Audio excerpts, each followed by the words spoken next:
So we've got Ace here, lead analyst from Breaking Point.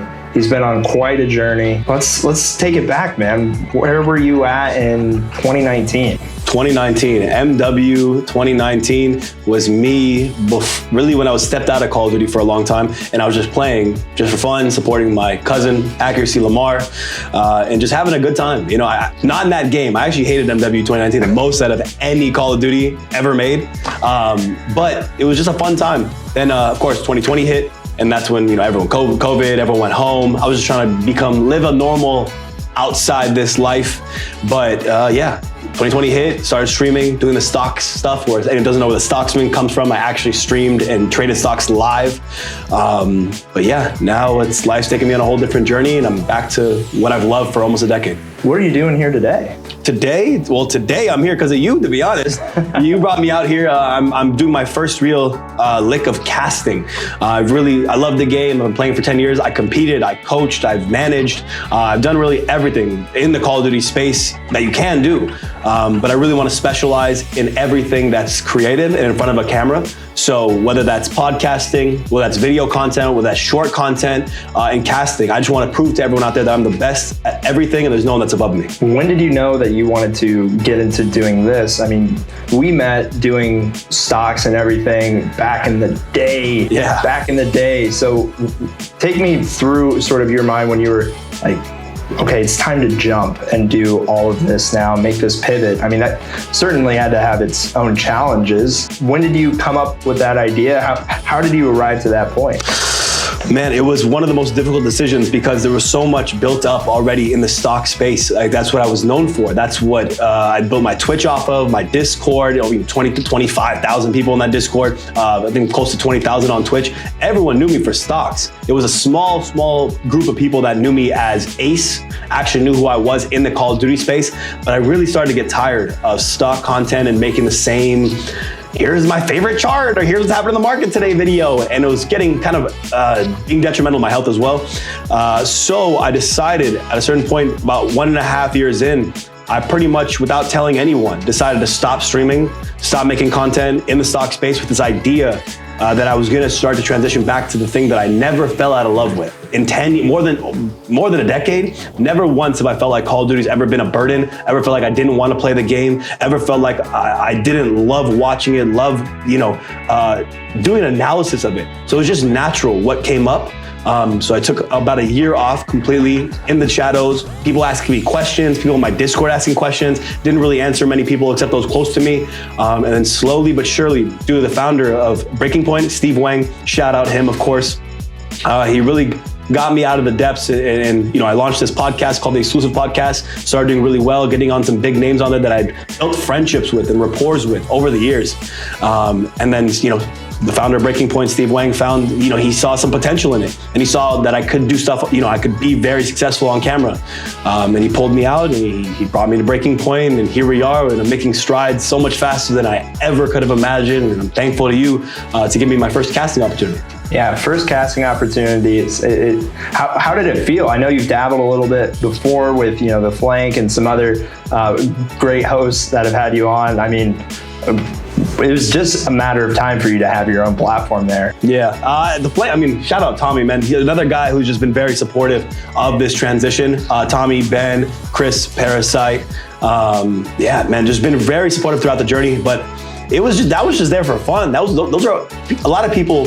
I've got a lot of hate on Reddit and stuff like that, but it's very natural how these friendships come about. People think I get all my podcasts, people, or these opportunities through my cousin Lamar. They think that's the only way it happens, but really over 10 years of going to, close to 10 years going to events, being in these circles, being backstage, seeing them in the hotels afterwards, I've built natural friendships with these people.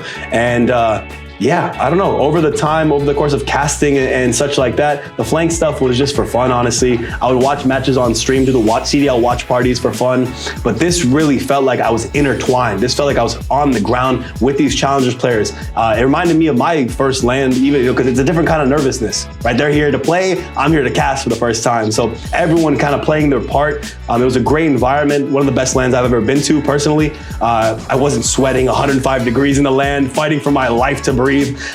Didn't smell pits of everybody. So it was a really good time. And again, really appreciate you letting me come on there. And I got to do it with a world champion, Parasite, got to cast with him, and some of these, amateur casters coming up, Rarity, Susano, some of these guys, Gaff. It was really a pleasure to just experience them, learn from them, and be able to gather my own knowledge and go back home with, a positive chip on my shoulder that I want to get better and keep doing this and push ahead in this Call of Duty space. With that being said, what are the next steps for you and Breaking Point going into the future? Man, oh man. Breaking Point has really entrusted me and put faith in me to I'm their lead reporter. So again, these articles I'm putting out, causing some controversy here and there, but it's more investigative journalism into the Call of Duty space, which sounds so odd and so niche, like there's stuff to investigate, but there really is. There's so much content coming out every day. And then me and Tactical Rab actually have a show now. Every week during the CDL matches, we're doing a show called Dope Check.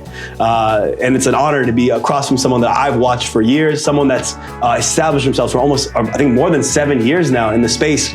Being able to sit across from him, hear his analysis, hear how he breaks things down, how he approaches even sitting down, recording, scripting a show. Breaking Point has really put me in a position to succeed. And we're going to be at actually every single major this year in person, watch partying them. So me and Tac Rab, full force, in person, we have some fun, silly goose time stuff planned, but Breaking Point this year and going ahead is something to really look out for. The BPL coming out, got some stuff. This will be out by that time, but we're gonna be casting the BPL. I'll be the lead caster for that. Me and Tac Rab with Dope Check, being at watch parties. There's nowhere that you're not gonna see Breaking Point and me together, breaking barriers, breaking down, and really trying to push ahead and establish ourselves as the main source of entertainment media in Call of Duty. So you're spearheading this entire operation, correct? No. I would never say that I'm spearheading. I'm the new man in, right? I'm the rookie of this bunch. I've been learning for so many people, part of the organization. Again, Steve Wang, CDL Pal, these are guys you've probably seen on Twitter maybe. CDL Pal just got the Breakdown Pod socials. Like, he's been doing massive work behind the scenes. He's our chief of staff. Again, Tac Rab, Roosevelt, Kimchi, all these guys who maybe you've heard of, maybe you haven't, but Breaking Point really is this cohesive unit that I've been thrown into and realized that everyone's just there to see things succeed and support each other. It's one of the best environments that I've ever been in. I've worked in the real world, white collar, doing property management, these kind of things as well. But there's nothing like a group of guys in a creative space supporting each other, wanting to be successful, and spearheaded, if you want to know by who, Steve Wang's vision of us becoming the major platform in esports, starting off with dominating Call of Duty. So with all that being said, this is such a tricky space for people to be able to navigate. You're seeing people come in for the first time for their lands, traveling across the country. You guys at Breaking Point are lowering the barrier to entry, which we see, we appreciate, we love. Can you tell us a little bit about that as far as what's going on with the BPL? So I actually forgot to shout him out, but Easy Mac, another one who's spearheading the movement here to change up the landscape of Call of Duty.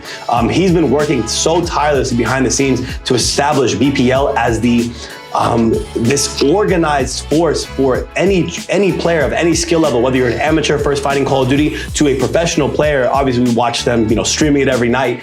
But Easy Max created this EPL to allow anybody to get into eights, find a community, find people you're similar to, maybe find a team.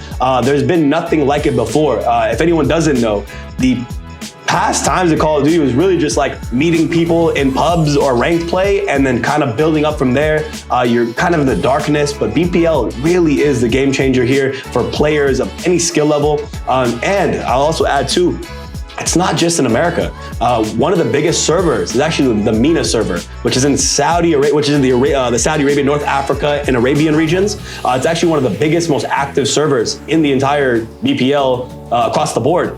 They have an Australian server, a European server. So no matter where you are, BPL can serve you and can be the gateway into finding your next team for your next local, or maybe for a major event like Boston, Miami, something coming up. So I don't know, man. Easy Mac has really been working on this, I think, for over 2 years. And funny enough, Lamar actually told me back in Cold War, he was trying to create this and trying to launch this platform.